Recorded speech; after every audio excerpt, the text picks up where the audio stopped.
So it makes sense that we should do learning and development based on numbers, but what numbers? And I know that quantifying people is hard, but we're going to get some advice about all of this today. Listen up. And here we are on the HR Hub podcast with me, Andrea Adams. Keep listening to learn about this and anything related to HR. You can also find me on YouTube. Today's episode is also sponsored by iSpring. They are an LMS provider and a platform for creating professional e-learning courses and training programs. I encourage you to check out the demo I did, and I'll put a link in the show notes at the end. Now to the show. Today, my guest is Lori Niles-Hofmann. I came across Lori when I was looking for a guest to talk about upskilling and reskilling, and she was doing a course on LinkedIn. She describes herself as an EdTech and AI transformation strategist. She's also an author and is releasing a book this spring called The 8 Levers of EdTech Transformation. She's been head of L&D for a number of large organizations, so I'm delighted to have her. Hello, Lori. How are you? I'm very well. Thank you very much, Andrea. That was just a lovely introduction, and it's wonderful to be here. I appreciate you having me. Well, after that last conversation, I'm like totally looking forward to this. Okay, so we're going to talk about data-driven learning design or something along that line, the numbers. So when we look at data-driven learning design, what's the fundamental purpose? Basically, why are we using or why use data to develop training, especially when the data is so hard to get and so messy? Because if we aren't using data, we're relying on intuition, and intuition never leads to good business results. So the fact is we need to find data that we can use to make more informed decisions. The idea behind data-driven learning design is not something that I thought of. This actually came from when I was working at a marketing automation company way back in the late, almost 2010. And if you know anything about marketers have tons of data points on their audiences. I mean, they know things about you, and they can design campaigns that have a really good chance of getting you to buy, just based on everything that they know about you. I mean, if you think of the algorithms that you see on Instagram, you think of the algorithms that you see on Twitter or TikTok or any of those. I mean, TikTok, even and of itself, the way it uses, algorithms is insane. But they're all trying to do something the same as what L&D is, which is to give you information to change a behavior. If you really break down what we're trying to get people to do in L&D, that's what we're trying to teach them something, give them information in order to change a behavior. That's being really reductive, but we can take a page out of how marketers do that. We won't have all of the data, of course, that L&D has, but we can take a page out of what marketers do have and even just use some of the most basic things in order to make some better decisions and rely a lot less on intuition. Yeah. You, you said that we were going to try and change behavior based on data. And we have some sense of what marketing is using, but what should L&D be using? There's a lot of what L&D could be using. Unfortunately, as we know, it's really, really hard to find. Okay. But what are some pieces of data that I like to look at? Well, suspended pieces of data are search terms. What are people going onto your intranet and searching for? And at any given time, if you have any social platforms, if you're using Slack or anything like that, what hashtags, what channels are most popular? If you're using Microsoft Teams, there's a ton of information that you can find out. You can find out what people are talking about, where people are going. You can start to really understand what we call the digital body language. That's not a term that I invented. It's a term that comes from marketing. But the digital body language of how people behave. We want to look at things like if people are viewing learning, is there stuff that they like, that they don't like? What are the drop-offs? That's like somebody walking into a classroom looking the facilitator in the eye, closing the door and walking out again. So drop-offs are really important to me. These are all pieces of data. I also want IT to tell me what are the most popular sites that people are going to. What devices are people using? Are they using mobile more than they're using their desktop? Are they using any accessibility devices? Like these are all tons and tons and tons of pieces of data that if we aren't looking at, as you can see, just hopefully some of the synapses are starting to fire, that if you aren't looking at these things, then what exactly are you designing? Where a lot of times learning just gets designed by somebody who's really, really, well-meaning and who knows a lot about learning, but maybe ignoring a whole bunch of other information that would inform the design. Yeah, I would think that a lot of times L&D specialists are saying, okay, well, let's get together a group of people in this area and we'll have a focus group and we'll ask them what they want to know and we'll ask them how they want to learn it. And we'll, apply our adult learning principles and we'll do all that stuff and we'll come up with something. Is that not? It's good, but it's not good enough when it comes to digital. When it comes to digital, we have a lot more information and we need to think like how marketers are going to use data. What are the demographics? What time of day of week people are most active?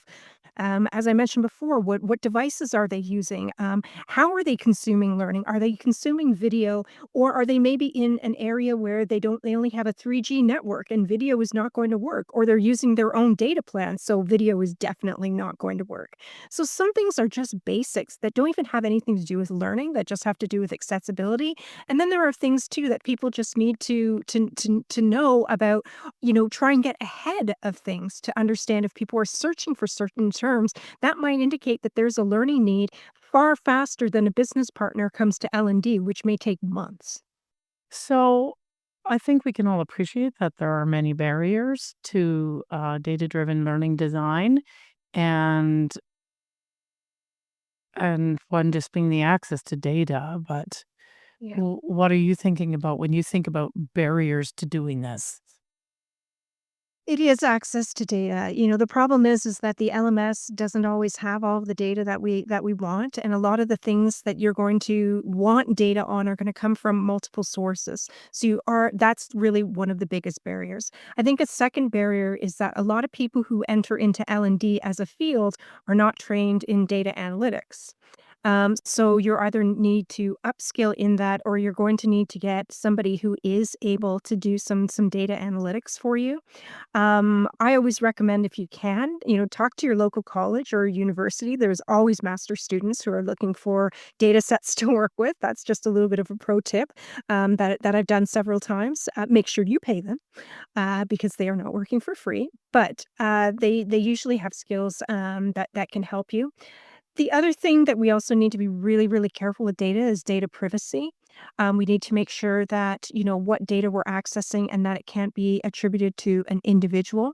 So you need to cleanse that data and make sure it's anonymized because that's really critical. You also have to worry about where that data is stored, and make sure that you're adhering to the GDPR of your organization and the country that you operate in. So there can be certain rules as to, whether somebody's name, their employee number, what score they got on a test. Well, where does that data sit? And you need to make sure that you're adhering to the laws. Please don't ask me about the laws because they exist differently in every single country. I know.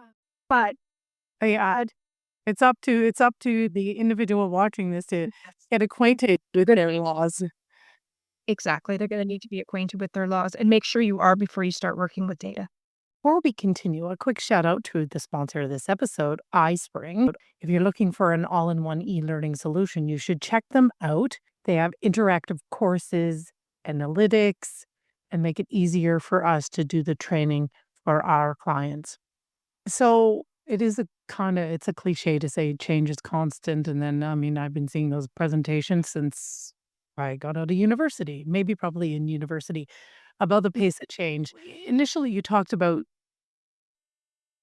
many, many, many different sources of data from very different places.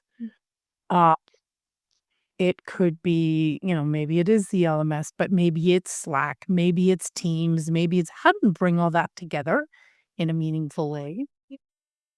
Well, okay, there's a few things that you can do. Your organization may have what's known as a data lake.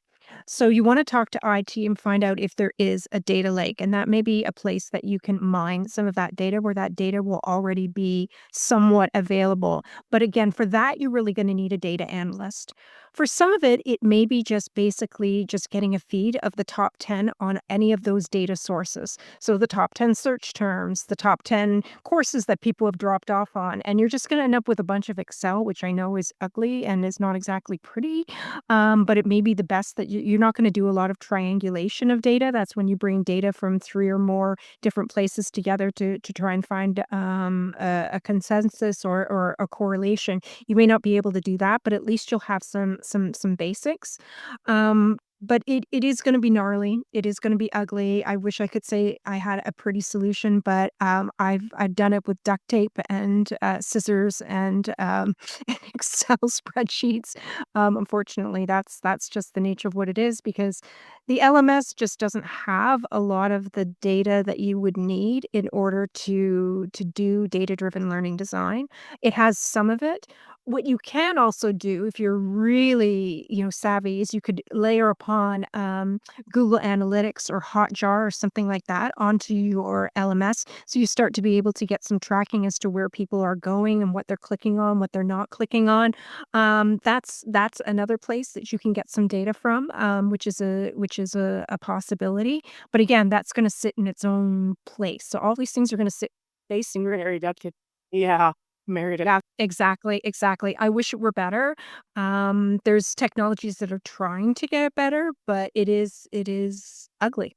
It is Mm. ugly. Or you could also be using a learning record store if you're using XAPI, which is gonna give you some normalization of the data, but again, it's I guess the long and short of it is it's ugly and hard. Yeah. Certainly tried the duct tape approach. Absolutely. I think we all have, and I love that. I love that analogy. Uh, Now, however, when I have tried the duct tape approach, because that's all I had, I have also been in an organization of engineers that goes, but what about this? But what about that?